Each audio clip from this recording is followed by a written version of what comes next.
श्रम विभाजन और जाति प्रथा विषय परक प्रश्न। 1। लेखक किस विडंबना की बात करते हैं? विडंबना का स्वरूप क्या है? उत्तर। लेखक भीमराव अंबेडकर जी विडंबना की बात करते हुए कहते हैं कि इस युग में जातिवाद के पोषकों की कमी नहीं है, जिसका स्वरूप है कि जाति प्रथा श्रम विभाजन के साथ साथ श्रमिक विभाजन का भी रूप ले रखा है, जो अस्वाभाविक है। प्रश्न 2। जातिवाद के पोषक उसके पक्ष में क्या तर्क देते हैं? उत्तर। जातिवाद के पोषकों का तर्क है कि आधुनिक सभ्य समाज कार्यकुशलता के लिए श्रम विभाजन आवश्यक मानता है और जाति प्रथा श्रम विभाजन का ही रूप है, इसलिए इसमें कोई बुराई नहीं है। प्रश्न 3। जातिवाद के पक्ष में दिए गए तर्कों पर लेखक की प्रमुख आपत्तियां क्या हैं? उत्तर।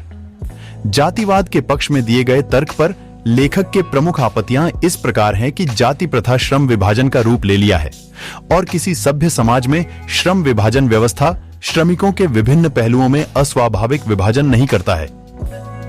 प्रश्न 4। जाति भारतीय समाज में श्रम विभाजन का स्वाभाविक रूप क्यों नहीं कही जा सकती है? उत्तर। भारतीय समाज में जातिवाद के आधार पर श्रम विभाजन और अस्वाभाविक है, क्योंकि जातिगत श्रम विभाजन श्रमिकों की रुचि अथवा कार्यकुशलता के आधार पर नहीं होता, बल्कि माता के गर्भ में ही श्रम विभाजन कर दिया जाता है, जो विवशता अरुचिपूर्ण होने के कारण गरीबी और अकर्मव्यता को बढ़ाने वाला है। प्रश्न 5। जाति प्रथा भारत में बेरोजगारी का एक प्रमुख और प्रत्यक्ष कारण कैसे बनी हुई है? उत्तर। जाति प्रथा भारत में बेरोजगारी का एक प्रमुख और प्रत्यक्ष कारण है, क्योंकि भारतीय समाज में श्रम विभाजन का आधार जाति है। चाहे श्रमिक कार्य कुशल हो या नहीं, उस कार्य में रुचि रखता हो या नहीं। इस प्रकार हम कह सकते हैं कि जब श्रमिकों कार्य करने में न दिल लगे ना दिमाग, तो कोई कार्य कुशलता पूर्वक कैसे प्राप्त कर सकता है? प्रश्न 6। लेखक आज के उद्योगों में गरीबी और उत्पीड़न से भी बड़ी समस्या किसे मानते हैं और क्यों? उत्तर। लेखक भीमराव अंबेडकर आज के उद्योगों में गरीबी और उत्पीड़न से भी बड़ी समस्या लोगों का निर्धारित कार्य को मानते हैं, क्योंकि अरुचि और व्यवस्था बस मनुष्य काम को टालने लगता है और कम काम करने के लिए प्रेरित हो जाता है।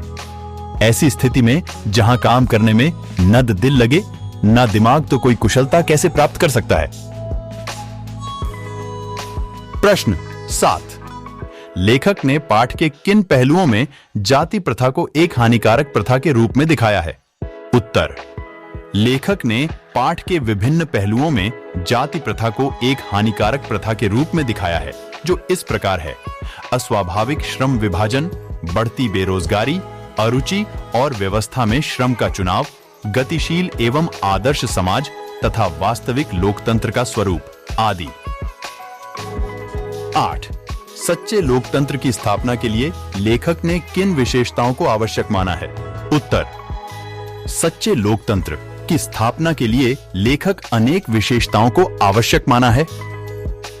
बहुविध हितों में सबका भाग समान होना चाहिए, सबको उनकी रक्षा के प्रति सजग होनी चाहिए। तात्पर्य है कि हमें समाज में दूध और पानी के मिश्रण की तरह भाईचारे की भावना होनी चाहिए। हमें साथियों के प्रति श्रद्धा और सम्मान होनी चाहिए।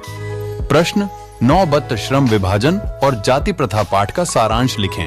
उत्तर। आज के युग में भी जाति प्रथा की वकालत सबसे बड़ी विडंबना है। ये लोग तर्क देते हैं कि जाति प्रथा श्रम विभाजन का ही एक रूप है। ऐसे लोग भूल जाते हैं कि श्रम विभाजन श्रमिक विभाजन नहीं है। श्रम विभाजन निस्संदेह आधुनिक युग की आवश्यकता है, श्रमिक विभाजन नहीं। जाति प्रथा श्रमिकों का अस्वाभाविक विभाजन और इनमें ऊंच नीच का भेद करती है। वस्तुतः जाति प्रथा को श्रम विभाजन नहीं माना जा सकता, क्योंकि श्रम विभाजन मनुष्य की रुचि पर होता है, जबकि जाति प्रथा मनुष्य पर जन्मना पेशा थोप देती है। मनुष्य की रुचि अरुचि इसमें कोई मायने नहीं रखती। ऐसी हालत में व्यक्ति अपना काम टालू ढंग से करता है, न कुशलता आती है न श्रेष्ठ उत्पादन होता है। चूंकि व्यवसाय में ऊंच नीच होता रहता है, इसलिए यह प्रथा गरीबी और उत्पीड़न तथा बेरोजगारी को जन्म देती है। भारत की गरीबी और बेरोजगारी के मूल में जाति प्रथा ही है। अतः स्पष्ट है कि हमारा समाज आदर्श समाज नहीं है। आदर्श समाज में बहुविध हितों में सबका भाग होता है। इसमें अबाध संपर्क के अनेक साधन एवं अवसर उपलब्ध होते हैं। लोग दूध पानी की तरह हिले मिले रहते।